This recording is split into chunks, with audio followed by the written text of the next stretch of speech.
नमस्कार किसान भाइयों, मैं नानक यादव एक बार फिर से आप सबका स्वागत करता हूं आपके अपने यूट्यूब चैनल यादव कृषि में। किसान भाइयों, इस समय जो हमारी सोयाबीन है वो फली की अवस्था में है और मानसून की बेरुखी के बाद इस समय हमारे जो क्षेत्र में काफ़ी बादल आपको नज़र आ रहे हैं और काफ़ी अच्छी बारिश हुई है।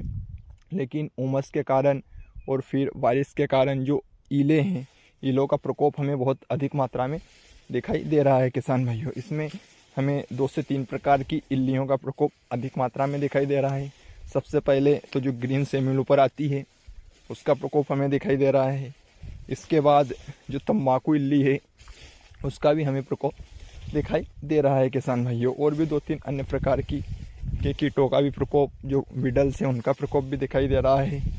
उसके साथ साथ जो वाइट फ्लाई है उनका प्रकोप भी हमें दिखाई दे रहा है। किसान भाइयों, तो इसके लिए हम क्या करें, किस दवाई का स्प्रे करें कि हमें बेहतर और अच्छे रिज़ल्ट देखने को मिले। किसान भाइयों, तो अगर मैं इल्लियों की बात करूं किसान भाइयों, तो उसके लिए हम सबसे पहले अगर मैं बात करूं तो जो अदामा कंपनी का वाराजाइड आता है, जिसमें कि नोवेरुलान 5.25% प्लस इमावेक्टिन बेंजोट 0.9% आता है, उसका हम स्प्रे कर सकते हैं किसान भाइयों।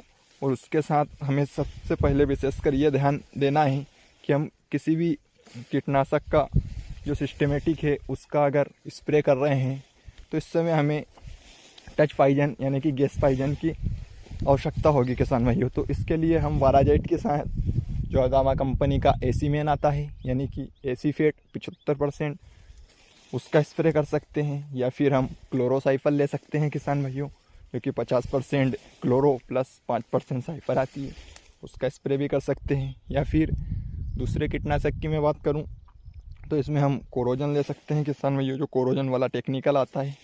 सब कंपनियों की अलग अलग कोरोजन आती है। अगर मैं बीएसएफ की बात करूं तो बीएसएफ की वेस्टिगो आती है, या फिर जो ग्रीन क्रॉस एग्रो केमिकल्स है उसकी पॉइंटर आती है, या फिर जो अदामा कंपनी है उसकी कोसार के नाम से आती है। तो हम ये किसी भी कंपनी का ले सकते हैं किसान भाइयों, जो कोरोजन है, या फिर एफएमसी की भी ले सकते हैं, या फिर किसी भी कंपनी का हम ले सकते हैं। इसके डोज की बात करूं किसान भाइयों तो 10 ml हमें इस समय 10 ml प्रति पंप के हिसाब से इसका स्प्रे करना है। इसके साथ साथ हमें इसके साथ जो गैस पाइजन है, गैस पाइजन के लिए हम गैस पाइजन का विशेष ध्यान रखना है किसान भाइयों।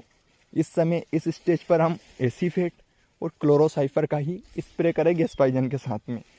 जी हाँ किसान भाइयों, तो हम इसका स्प्रे कर सकते हैं। एसी फेट के डोज की बात करूं तो 250 ग्राम प्रति एकड़, और जो क्लोरोसाइफर है वो 250 ml प्रति एकड़ के हिसाब से हम स्प्रे कर सकते हैं। या फिर तीसरे प्रोडक्ट की मैं बात करूं किसान भाइयों, अगर तीसरे इंसेक्टिसाइड की, तो इसमें हम बायो का ले सकते हैं। बायो में हम जो जीएससी है उसका एरो आता है, उसका स्प्रे कर सकते हैं किसान भाइयों। उसका भी अच्छा और बेहतर रिजल्ट है। इसका भी हम प्रति पंप 10 ml के हिसाब से स्प्रे कर सकते हैं। या फिर इसके अलावा जो सीसी है गुजरात पेस्टिसाइड, उसका सूट आउट आता है, उसका भी हम स्प्रे कर सकते हैं किसान भाइयों। इसका भी अच्छा रिजल्ट देखने को मिलता है। इसका भी सेम डोज है। या इन दोनों के साथ हम किसान भाइयों विशेषकर जो गैस पाइजन है उसका तो हमें ध्यान रखना ही है। उसमें हमें एसी फेट और क्लोरोसाइफर का मन चलाना है। दोनों में से एक कोई सा भी हम ले सकते हैं, या तो एसी फेट ले सकते हैं या फिर क्लोरोसाइफर ले सकते हैं किसान भाइयों। इसके बहुत ही बढ़िया और अच्छे रिजल्ट हमें देखने को मिलते हैं किसान भाइयों, और मिल रहे हैं किसान भाइयों। तो इसके लिए आप इन 3 में से एक किसी भी दवाई का चूज़ करके स्प्रे कर सकते हैं किसान भाइयों। इस पर सभी प्रकार की इल्लियों का हम नियंत्रण कर सकते हैं। तो आज का वीडियो आपको कैसा लगा कमेंट करके बताएं। हमारे वीडियो को ज़्यादा से ज़्यादा शेयर करें, और अगर आप हमारे चैनल पर नए हैं तो हमारे चैनल को सब्सक्राइब करें। नमस्कार।